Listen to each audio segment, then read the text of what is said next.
हमरा ये वाले सोनी तमाम चाहता के पर छुके गोल लगता नहीं हमारे पूरा कमेटी टीम से। और आज हमने के मुरकोल गांव में माई के जड़ता भी बन गया। और जब हम जीवन कथा कुछ गीत गावता नहीं एक में जो भी गलती हुई हमें रमेश भैया क्षमा करें। हमारे कहना बा कि साईं इतना दीजिए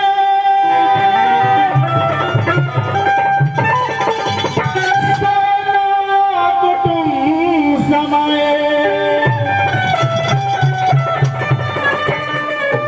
अरे हम तो भूखा रहो साईं न भूखा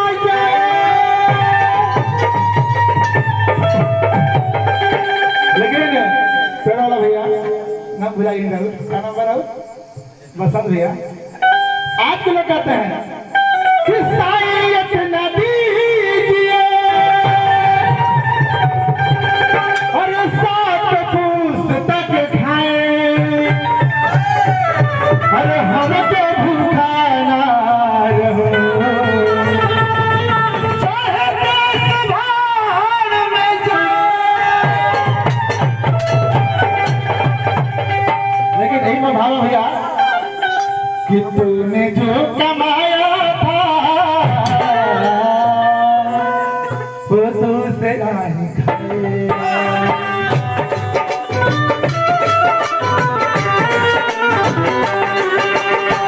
तूने जो कमाया था वो तू से नहीं खाएगा।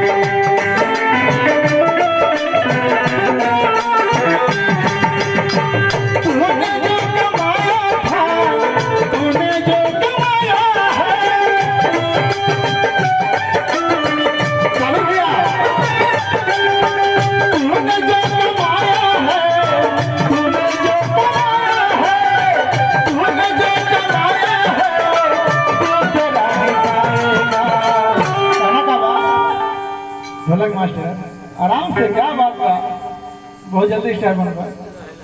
और खाली हाथ आया था और खाली हाथ आया था और खाली हाथ जाएगा।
और कहना बझाल मास्टर कि सांस छूट जाए तो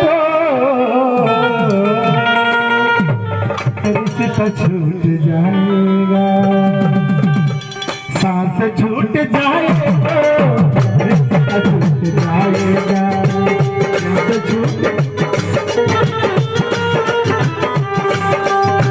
तूने जो कमाया था